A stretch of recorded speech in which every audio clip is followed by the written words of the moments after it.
Welcome into A to Z Sports Prime Time on this Thursday night, June the 26th. We're happy to have you in for another episode, another summer episode of the Prime Time program. Thanks for stopping by, saying hi, and talking a little Titans here with us this evening.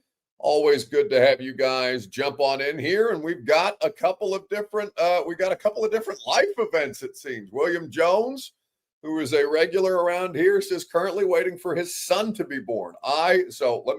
One, congratulations. That's very exciting for you.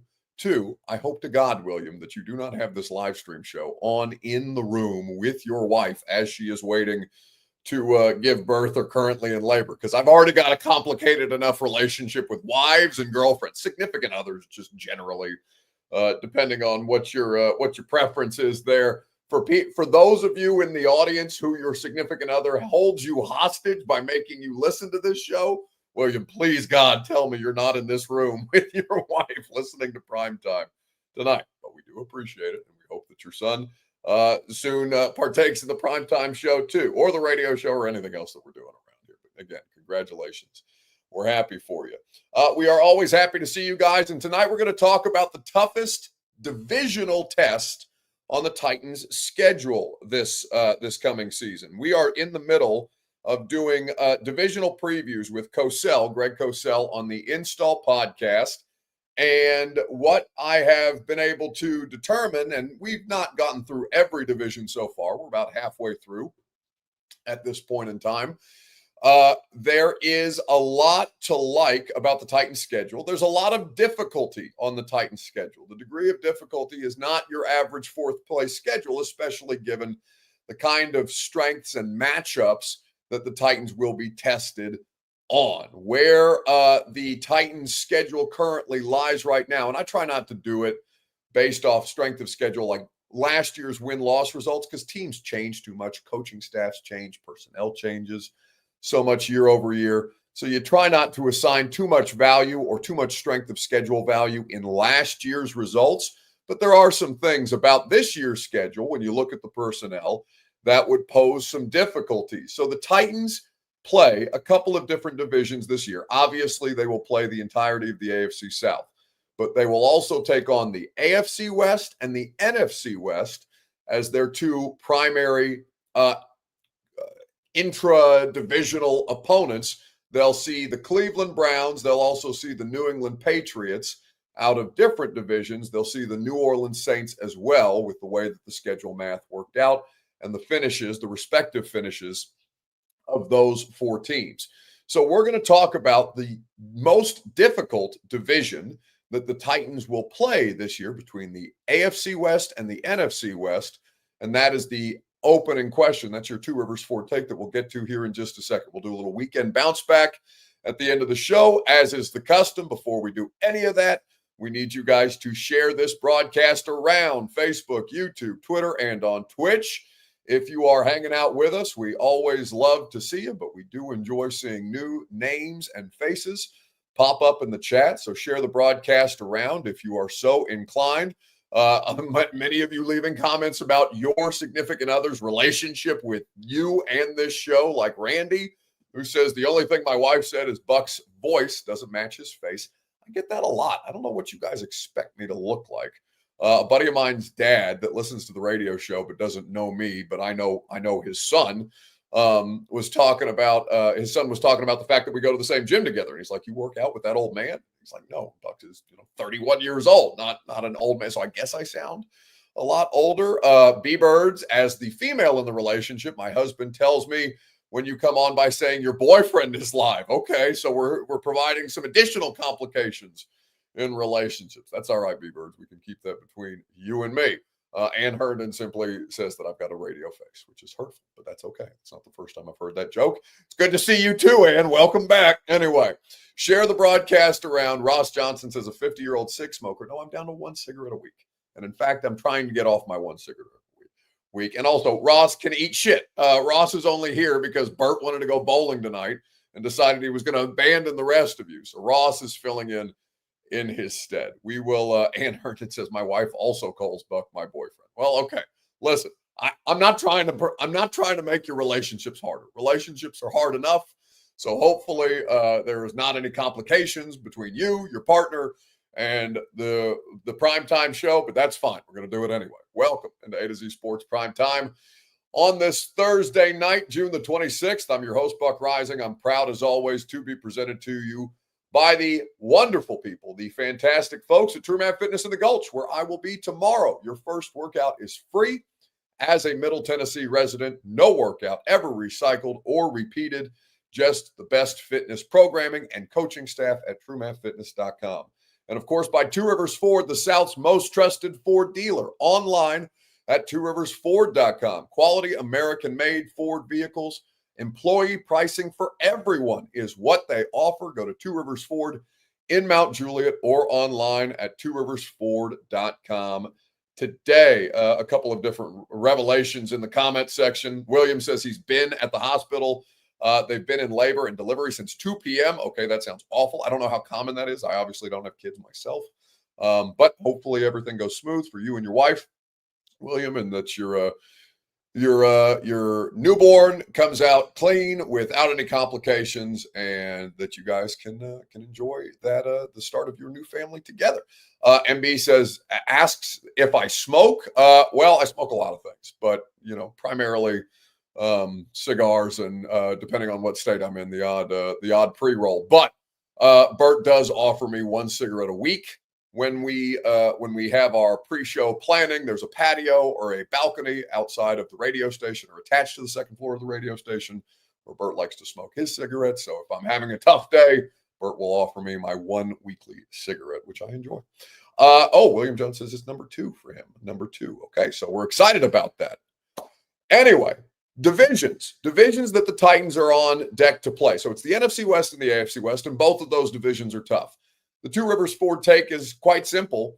Given the degree of difficulty and obviously the distance that you will have to travel to face some of these teams on your schedule, what is the more difficult division that the Titans will face this year? Is it the AFC West or is it the NFC West? So you know the divisions, I'm sure, by now, but in case you need a refresher, in the NFC West, you got the Niners, you got the Seahawks, you have the Arizona Cardinals, and you have the LA Rams, who are your home opener in week 2. In the AFC West, it's the Broncos, who are your season opener on the road. Then later, you'll play the Raiders. The Chargers come to Nashville, which is the first time in a while. I feel like we've been doing a lot of games at SoFi between away games at the Rams and at the Chargers in the last couple of years. And then, of course, you also have the Chiefs, who will be in Nashville in week 16 to face Cam Ward and the Tennessee Titans. So between those two divisions, which is the greater degree of difficulty? Which division will test the Titans more between the NFC West and the AFC West at this point in time? Let me know. It's your Two Rivers Ford take, as is always the case. Your Two Rivers Ford take is made possible by the South's most trusted Ford dealer. That's Two Rivers Ford in Mount Juliet or online at TwoRiversFord.com. Employee pricing for everyone. You know what that means? It means that you pay what they pay on almost every new Ford on the lot. They almost got me. They were thirst trapping me hard with one of these Broncos the other day. I love my 2022 Ford Explorer that I got from Two Rivers Ford. But, I start to get an itch after a while, and those vehicles are so cool and so many different features that you love to make your life easier. But they will always help you find not just what you want, but what makes the most sense for your family's budget and for your needs. Go to Two Rivers Ford in Mount Juliet or online at TwoRiversFord.com, the South's most trusted Ford dealer. So let's throw some comments up on the screen here for me. Ross, if we could, what is the most difficult division that the Titans will play? Vols times 8 says AFC West, and it's not even close. So he thinks that I assume it's a he, will be much more difficult with the Broncos, the Chargers, and the rest. The Chiefs. Cam Ward's burner agrees in the comments section on YouTube. I see Edward Leday on Facebook Live. He believes it's going to be the NFC West. NFC West not quite as fearsome as it used to be. Niners coming off a down year. Seattle won 10 games last year, and they've since added a new quarterback in Sam Darnold. They're trying to break through there. The Rams won that division by nature of tiebreakers, and Seattle didn't make the postseason, but they did win 10 games under their first-year head coach. and Mike McDonald, which is no small thing. And then you look at what the Cardinals are doing. The Cardinals are one of the weirdest teams in football. But I don't know that the Cardinals are so much worse than, for example, the Broncos, who did make the playoffs. That's the crazy thing about the AFC West. 3 of those teams made the postseason last year: the Chiefs, the Chargers, and the Broncos. And the Raiders have been trying to figure it out for a while, but they also have reloaded, hired a new head coach, brought in a new offensive coordinator in Chip Kelly, and retained Patrick Graham, who is one of the better defensive coordinators in football right now. Just a solid defensive play caller is how I would look at it. So which division is more difficult to play? The Raiders are the worst team out of any of the 8 of these teams, or they have been. Raiders could turn it around this year and be just as much in the mix as anybody. Ann Herndon says, let's not forget that the AFC West now has Pete Carroll. Yes, they have. I would argue it's the best coaching division with Andy Reid, Jim Harbaugh, Pete Carroll, and Sean Payton. Those are, so how many of them have won Super Bowls? They've all 4 have coached in Super Bowls. 3 of them have won Super Bowls, in Carroll, in Reid, and in Sean Payton, going back to his time in New Orleans. Of course, Jim Harbaugh went to a Super Bowl, but famously lost when he was the Niners coach to his brother. That was the 2012 Baltimore Ravens Super Bowl win with Ray Lewis's last ride, Colin Kaepernick, the lights going out in half the Superdome, a crazy Super Bowl. And there's reason to believe that Jim Harbaugh could have, if the power didn't go out. And I think the Niners were winning in that game at half when the lights went out, if I remember correctly. There's reason to believe that Jim Harbaugh could also have been a Super Bowl champion had some situations not gone awry in that Super Bowl. Either way, 4 coaches who have coached in the most important game. 4 coaches who understand how to get their teams ready for the highest level of competition. And of course, Jim Harbaugh, as Ann points out, a national champion at Michigan before leaving the college football ranks to become the head coach of the Chargers. All 4 of some of the best, Vols times 8 says all 4 are some of the best coaches in the past 20 years. But I mean, it's not like the NFC West is no slouch, right? You are looking at Kyle Shanahan, who's largely regarded as one of the best offensive minds in football, Sean McVay as well. Your question marks would probably be with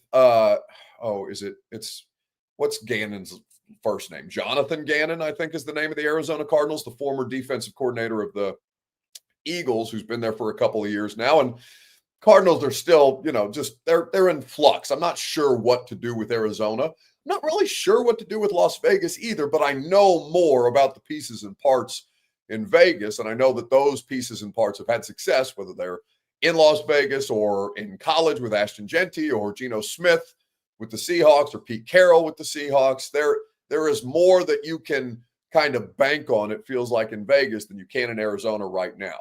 But the 3 coaches that are known commodities in the NFC West are hardly slouches. And those coaches have also won and coached in Super Bowls, respectively. So the answer is they're both going to be tough for Cam Ward and the Titans. But I think top to bottom, the AFC West may end up being more competitive and more fearsome, even if, I don't know if the NFC West has a better top-end team than the AFC West does right now. But this is something that Cosell and I talked about at length today. And Greg spent a lot of time on the Broncos and how this is as big as a quote-unquote homework game for Cam Ward against that Vance Joseph defense as any game he's going to play in 2025. Buck, that you started with their defense, because obviously everybody immediately thinks Sean Payton, Bo Nix. But, they led the NFL in sacks a year ago. They're a really good defense with a lot of really interesting personnel, maybe players that are not well known nationally, but very, very, like Nick Benito. It's funny. I remember doing him coming out of Oklahoma. He came out in 2022. And I really loved him as a pass rusher. And, he was a little light, and I knew it would take a little time, but he just had that bend, that flexibility, that suddenness, that explosiveness. And then all of a sudden, in his 3rd year, this past year, he really becomes a dominant player. And along with Jonathan Cooper, another really good player, who was a 7th-round pick, by the way. So, they've become a really, really good defense. Vance Joseph has been in the league a long time. It'll be we'll do a lot more of this when we get close to the season, but this will be a fascinating test for this sort of new Titans offense, obviously with Cam Ward and a totally revamped O-line, because this is a really good group and they're very good in the secondary as well. Yeah, I mean the secondary, the rich get richer in this particular situation with the first round pick there coming in Jahdae Barron out of Texas, and Yep. obviously with everything that they've got up front, I wonder, Greg, how you view the role that they have for Surtain. We think that Jahdae Barron is going to be their starting nickel, right? Their starting slot. Yeah, I would think so. Yeah, I would think because I think Riley Moss will stay on the outside. He was a little up and down last year, but I think he'll be a good player. We know about Surtain. They brought in Hufanga from the 49ers. And another player who I've always really liked, and he played really well for them is Brandon Jones. He's the other safety. He'll be the other safety with Hufanga. They're really good on the back end. And Jahdae Barron, he's kind of an attitude swagger player, and I felt like the slot was going to be his best role in the league, and he was drafted, in my view, to be their slot corner. Yeah, they lose Cody Barton to the Titans, but they replace him with Dre Greenlaw, who's been a good player, just has had some injuries in Yeah. his career coming in here. I guess from a deployment standpoint, Greg, and what you know that Vance Joseph likes to do based on the coaching tree that he comes from. This is a complicated defense to play, and I wonder what Yes. are some hallmarks for the audience who's going to be, especially here in Nashville, paying close attention to the Broncos as we get closer and closer. We're really not that far away from week one at this point. No, and we'll get in more into that when we're, leading up to the season. But Vance Joseph is very good with pressure schemes. So that's something that'll be a really big deal for an O-line that obviously has much better players for Tennessee.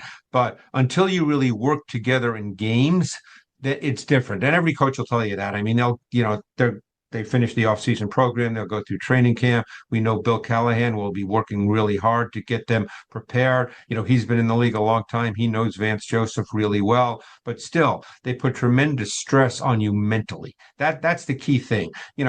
The Titans will be better physically on the O-line, but it's mentally when you play a team like the Broncos week one. That's a homework game, Buck. That's a game where you really have to study all their pressure concepts, everything they do out of base. What do they do out of nickel? What do they do out of dime? That's where it really comes down. And one player we didn't mention who's a great player, but probably, again, not as well known nationally as many, is Zach Allen. He's a defensive lineman who plays multiple spots along their defensive front, depending on personnel on the field.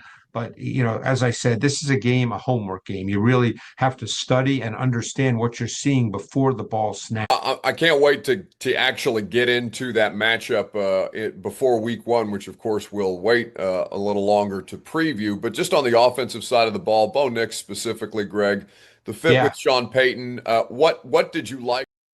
So there's a lot more there, and we talk a lot more about the division. I don't want to make you sit through a whole podcast here as we're doing the primetime show, but Ross has dropped the chat or the link to this, the latest episode of the install with Greg that we did this morning for you guys to watch the full episode. We did the AFC West in total, but we spent a lot of time on the Broncos. We spent a lot of time on all four of these teams, honestly, just given that the Titans will play all four of these teams. So just to kind of put that into perspective, we understand that the Broncos are one of the best teams in football. And, DVOA is not the end-all be-all, but it is a good way to determine a team's collective effectiveness.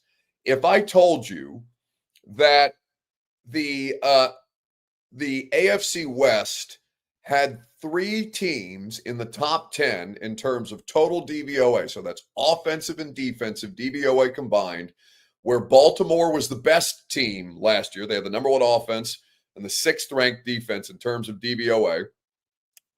Detroit 2, Green Bay 3, Buffalo 4, Philly 5. Then you get to Denver at 6. Denver having the highest DVOA score of any of the AFC West teams surprised me, but they are up there at number 6. Minnesota 7, KC 8, the Chargers 9, and then you have to scroll for quite some ways before you get to Vegas at 27. For what it's worth, The Titans were 31st in DVOA, total team DVOA in 2024. And of course, that is courtesy of FTN Fantasy, which is Aaron Schatz's website, the website that determines all of these things. The Titans were 31st in offensive DVOA last year, only above Cleveland. For the offensive DVOA rankings for the AFC West, it's a little more fractured, right? Where Denver still ranks higher than I think most people would have expected them to. But Bo Nix was really effective last year. They were the 15th, or rather 16th best, so they were league average, with the Chargers and the Chiefs both ranking higher. KC was 8th. The Chargers were 12th in terms of offensive DVOA, just the general effectiveness of their offensive unit last year. The AFC West has better offensive line play, I think, than does the NFC West. I think the AFC West has better collective defenses. I think the Raiders are a good defense, a quality defense. They just lose a lot of football games, so it's easier to ignore them. I don't know what Bo Nix is going to look like in year 2, but I certainly wouldn't bet against him with Sean Payton, right? If Jaden Daniels, and we've talked about this before, if Jaden Daniels didn't exist, Bo Nix would have been the offensive rookie of the year, which is crazy to think about, given all the hand-wringing over where he was overdrafted at number 12. But Sean Payton identified a player that could do everything that he wanted and was able to maximize that, make the postseason, and really start to turn that thing around and give Broncos fans have been trying to figure out a quarterback situation for a decade, a literal decade, since Peyton Manning, the corpse of Peyton Manning, won that Super Bowl. Well, really, Von Miller won that Super Bowl, but you understand my meaning. They've been chasing that feeling ever since, whether it's Osweiler or Trevor Siemian or Paxton Lynch. There's just you think you've got it bad from a quarterback standpoint. I know the Broncos have Super Bowl wins, so that makes it easier, but the last 10 years of Broncos quarterbacks have been just ghoulish, right? Just really, really bad. So they now have seemed to at least stop the bleeding, and we'll see what they're capable of doing in year 2, because there will be some defensive adjustments as well. But I do think that the AFC West is going to be the tougher division between the two, though both of these divisions will be tough. Let's get to a weekend bounce back to wrap up the show. Facebook, YouTube, Twitter, and on Twitch is how you get involved. Let me know who needs to bounce back most in sports this weekend. We'll talk about it together right after I remind you that the primetime program is presented by the place that I will be tomorrow morning at 7 a.m. That's True Math Fitness. You guys can get your first workout free. You can get your group fitness workout for free, your first one for free at truemathfitness.com. And it's awesome. It's a great way to just continue to work your way towards your fitness goals, no matter what your fitness goals might be, no matter what your level of fitness might be. Sometimes it can be intimidating to get back into a workout routine if you've been putting it off for a while, or it's very easy to kind of let those things slump off if you've taken a couple of days or even a couple of weeks, hell, maybe even a couple of months out of the gym. There's nothing wrong with that. It just matters how you get back into the swing of things. And that's what True Math Fitness is there to help you do. Cost effective, awesome facility, great coaching staff. Workouts cannot be matched. TrueMathFitness.com for your first workout free as a Middle Tennessee resident. All right. Who needs to bounce back most in sports this week? Randy says the NBA draft process. Mavs getting Flag just to trade him away in a few years is insane. Well, what's more insane is what Nico Harrison, the general manager of the Mavs, felt comfortable saying at his post-draft press conference last night, which is fortune favors the bold. Dude, you are so lucky you have a job. Like, what kind of asinine dipshit comment is that? If I was in the Dallas market, I would crush Nico Harrison. I would probably have already led the campaign to get that man fired, because what are you doing, you idiot? And I understand that ownership greenlit the Luka trade, which is the thing that is held most against Nico. But let's not get chesty. Don't come out here with fortune favors the bold dumbass quotes. Even though Cooper Flag is going to be a good player, you have no idea what that's going to look like. And your job is very much hanging in the balance. And guess what? You're the easiest fall guy that organization has if this shit goes wrong, Nico. So we'll see if fortune favors the bold, if this person still has a job in a calendar year from now. My money's betting on the opposite. Ann Herndon says the idiots who thought Paige Beckers was is it AZ or Azzy Fudd? Forgive me, I'm not super familiar with WNBA players, other than the most popular ones. We're just besties, need to bounce back after AZ confirmed their relationship. Oh, they're in a, that would be, that is a mess. That is a mess. Was that on a broadcast? Or was that a AZ? Okay, thank you, Ann. Was that on a broadcast that they made that mistake, or was just that, just some idiots on social media? Okay, that would be an egregious error if that was made on a WNBA broadcast. That would be crazy. Although it probably wouldn't be the most awkward moment in a WNBA broadcast. I don't know if you guys saw this. Oh my God, I'm blanking on the lead WNBA commentator for ESPN. Is it Rebecca Lobo? And who is her broadcast partner? It's Pam something. It's going to drive me crazy. But either way, they had a moment where Rebecca Lobo made a Trump joke as far as making America great again or something like that, and then there's just this awful silence from her broadcast partner Pam, the play-by-play woman. It just hangs out there for way too long, and it's unnecessarily awkward. The joke was probably unnecessary, but the awkwardness made it even worse. So again, if that happened on a broadcast, it probably still wouldn't be the most awkward moment on a WNBA broadcast here in even the last week. But the bounce back place that I will go to basketball, and I will go to the NBA draft. Malika Andrews, who's just a rock star in our profession. She is one of the best young broadcasters out there. Malika, I think, she's certainly under 30. She may not be 25. I was being a little dramatic with Ross earlier. She can't be more than 28, though. Either way, she's doing way bigger things than the vast majority of us in our careers. And she very rarely makes mistakes, but she did make a bit of an error in the NBA draft with the Grizzlies pick, who went, 11th or 12th last night in the first round. So the Portland Trailblazers select Colin Cowherd here. This is a young man. So that is not Colin Cowherd, famously. If we look at the nameplate again, it is. So the Portland Trailblazers select Colin Cowherd here. This is a young man. No, Cedric Cowherd is not Colin Cowherd. Again, it's an understandable mistake.